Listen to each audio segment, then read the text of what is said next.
আসসালামু আলাইকুম ওয়া রাহমাতুল্লাহ। প্রিয় শিক্ষার্থী বন্ধুরা, আজকের আলোচ্য বিষয় হবে নবম শ্রেণী জীবন ও জীবিকা প্রথম অধ্যায় আর্থিক ভাবনা, পৃষ্ঠা নাম্বার ২৮।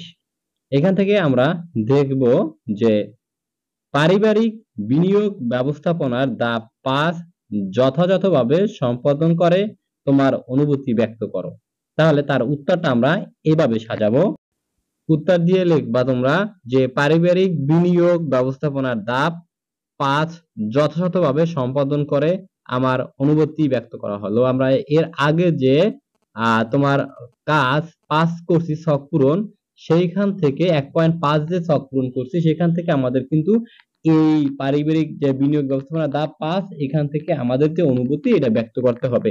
ঠিক আছে? তাহলে ১ নম্বর দেবা যে বিনিয়োগ থেকে প্রাপ্ত মুনাফা পূর্ব পরিকল্পিত প্রত্যাশা পূরণে সক্ষম হয়েছে কিনা। অর্থাৎ এখানে বলছে যে যে বিনিয়োগ থেকে প্রাপ্ত মুনাফা যে পুরো পরিকল্পিত ছিল সেটা আমাদের প্রত্যাশা পূরণ করছে কিনা আরকি। এরপরে ২ নাম্বার যে অন্য কোনো খাতে বিনিয়োগের মাধ্যমে বর্তমান আয়ের চেয়ে বেশি আয় করার সুযোগ রয়েছে কিনা।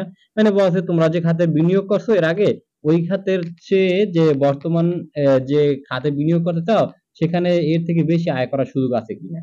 এরপরে ৩ নাম্বার যে বেশি আয় বা অধিক আয় করার জন্য যে খাত চিন্তা করেছো তার ঝুঁকিমাত্রা বর্তমান বিনিয়োগ ঝুঁকিমাত্রা অপেক্ষায় বেশি। বলছে যে যেই খাতে মানে তুমি বেশি আয় করার জন্য যে খাত চিন্তা ভাবনা করছো তার ঝুঁকি বর্তমান বিনিয়োগের থেকে কিন্তু বেশি হবে। অবশ্যই বেশি হবে। কেননা যেই খাতে প্রত্যাশিত আয় বেশি সে খাতে কিন্তু প্রত্যাশিত ঝুঁকিও বেশি থাকে। অর্থাৎ আয় বেশি হলে তাকে অবশ্যই ঝুঁকিও বেশি নিতে হবে। এরপরে ৪ নাম্বার যে আমার পরিবার অতিরিক্ত আয়ের জন্য বাড়তি ঝুঁকি গ্রহণ করতে প্রস্তুত আছে। অর্থাৎ তোমার পরিবার বাড়তি আয়ের জন্য তারা ঝুঁকি নিতে মূলত প্রস্তুতি আছে বা প্রস্তুত আছে।